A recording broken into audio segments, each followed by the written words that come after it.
Барлықтарыңызға сәлем достар. Менің есімім Кейк. Мен түрмеде туылғанмын. Түсінесіздер ме, менің ешқандай да кінәм болмайтын. Бірақ мен осы кезге дейін түрмеде тұрамын. Бұл сіздерге біртүрлі болар. Және сенбеулеріңіз мүмкін. Бірақ бұның барлығы шындық.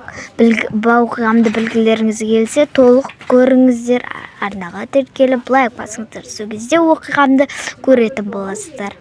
Менің оқиғамды білгілеріңіз келетін болса, бұны толық көріңіздер. Балаларды туған кезде, яғни түрмедегі адамдар балаларды туған кезде, олар тек жай ғана күтушіге бере салатын еді. Яғни түрмеде арнайы күтуші болады, сол адамға бере салатын еді. Бірақ күтушілер өте қатал еді. Мен туылған қалада өте көптеген төбелестер болады. Бұл жерге көптеген қылмыскерлер келеді, қылмыс жасайды. Сол себепті де бізге арнайы мэр келді. Ол мэр кез келген қылмысты тоқтата алады, және де бұл гарантия деп айтты, және дәлелдеді. Ол өзімен бірге біртүрлі адамдарды алып кетті. Және оларға бұйрық берді. Біздің футбол ойнайтын жерімізді бұзыңдар деді. Демек, сол жерде көптеген қылмыстар болады. Ол жерді қопарып, бұзып тастады. Футбол алаңының орнына өте үлкен түрме салған. Ол жерге жай қылмыс жасаған адамдарды қамайды. Мен сол жерде туылғанмын. Мен осы жерге дүниеге келгендіктен менің ата-анам қылмыс жасады деп үйреткен. Менің анам түрмеге түскен себебі ол жай ғана банкіні тонаған. Яғни банкте емес, банкіні тонаған. Сол үшін де қылмыс жасады деп айыптаған. Мен бұны әділетсіздік деп ойладым. Мен бұның барлығын білген жоқпын. Бірақ мэр айтты, егер ата-анасы да солай қылмыс жасайтын болса, онда баласы да сондай болады. Бұл қанынан тарайды деп айтты. Мұның жартысы сеніп қолдағанымен, оның жартысы қарсылық жасайтын. Себебі балалардың тағдыры бұлай шешілмеу керек деді. Онда босататын бір жол бар деп айтты. Егер балалардың тәртібі жақсы болатын болса, оны шығарамыз. Осы кезге дейін оның тәртібі бұзылмайтын болса, яғни кәмелеттік жасқа дейін ешқандай жері жақсы емес болса, яғни жаман болатын болса, онда ол ешқашанда түрмеден шықпайды деді. Мен сол кезде шошып кеттім. Содан кейін өзімді жақсы жағынан көрсетуді шештім. Барлығын құтқардым. Мен барлық нәрселермен танысқым келетін еді. Көптеген адамдар жақтырмайтын еді. Себебі мен тамақ жеп жатып қалып қалған, ол тамаққа дұрыс қарамауы деп мені салқын жерге 2 сағат бойы қамап қойды. Бізді қаттырақ түрмеге қамайтын. Біз кішкентай болсақ та, бізді қаттырақ түрмеге қамайтын. Биология, химия, жазу сабағы, тағы да басқа сабақтар болатын. Ал мен солардың ішіндегі биология мен химияны жақсы білетімін. Ал бұл мұғалімге ұнамайды. Сол үшін де мені әрдайым сабақтан шығарып тастайтын. Бұл мені білімсіз қылама, білмеймін.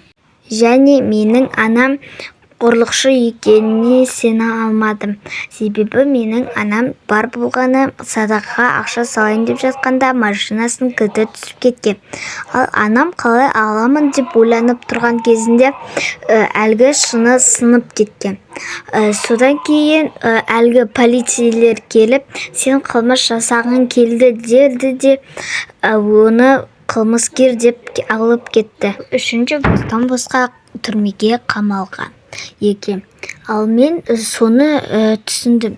Ал менің мұғалім болса, енді сен ешқашанда бұл түрмеден шықпайсың деді. Сол үшін де мен шығудың амалын жасадым. Бірақ мен әр нәрсені жасап көрдім. Бірақ олардың барлығы дұрыс шықпады. Сол үшін де мен отырдым, тұрдым, жаттым. Содан кейін маған бір керемет идея келді. Яғни ой. Менің бір түрлі жоспарым болатын.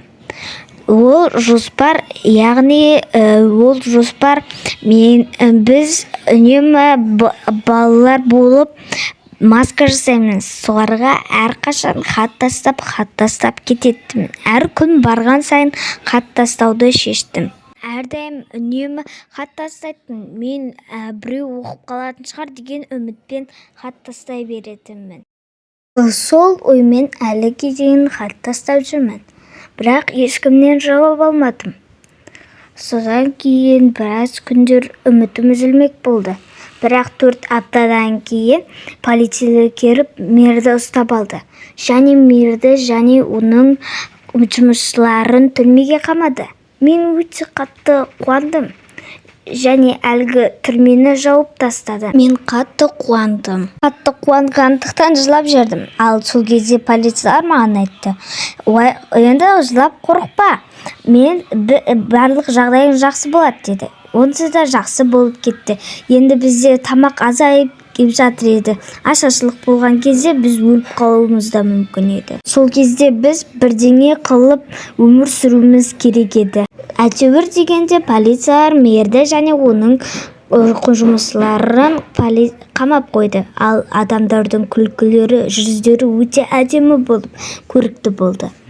Ал сіздер олардан бұрын гүлдің иісін айтсаңыздаршы, түрлі гүлдер болды. Мен біраз уақыттан кейін ата-аналарыммен кездесуім керек еді.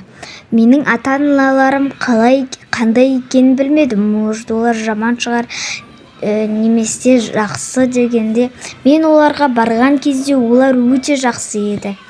Қалай ойлайсыздар, достар? Мен содан кейін жақсы адам болам бе, болмайым ба? Комментарийге жазып кетіңіздер. Лайк басып, арнаға тіркеліп кетіңіздер. Мен болған көптеген керемет қызық нәрселерді шығаратын боламын. Ұнаса комментарий жазып кетіңіздер. Сау болыңыздар. Келесі кездескенше.